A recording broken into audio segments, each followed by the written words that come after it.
Okay.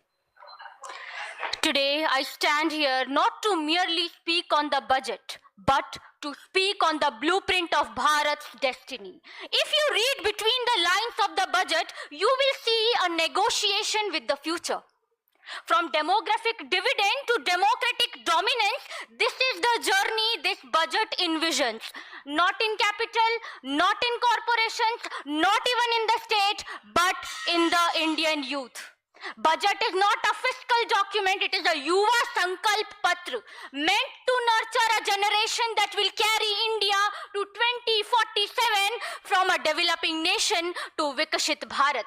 Moving forwards, highlighting how this budget strategically empowers Yuva Shakti.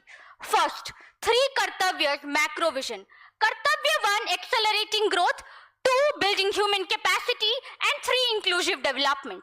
The reduction of the Felicit deficit budget target to 4.3% and the goal to lower the debt to GDP ratio to 50% by 2030 ensures the Indian youth that we are not inheriting a debt-burdened economy but a stable one. Second, from degree to competency. The budget allocates rupees 1.39 lakh crore to education with an 8.27% increase overall.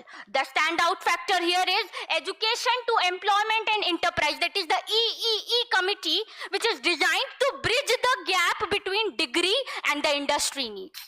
The setting up of the AVG Center, animation, visual effects, comics, gaming is meant to create a global manufacturing hub where the Indian youth can lead.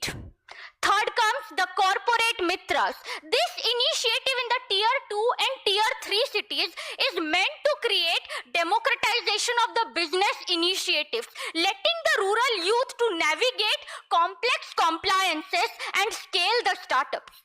Fourth comes innovation townships. The plan of 5 university townships in the industrial corridors is meant to create because students will learn in the heart of the ecosystems they will eventually lead. Then comes employment to entrepreneurship. Around 350 reforms are aimed to create an economy that will not go seeking jobs but a job multiplier. USA would not have been the USA without the brain of the Indian youth contributing their skills out there. India does not lack potential. India lacks the underutilization of its youth. It's a question to the youth, are we prepared enough to match that ambition? Because this generation will not inherit India, we will inherit India by building it. Vikashit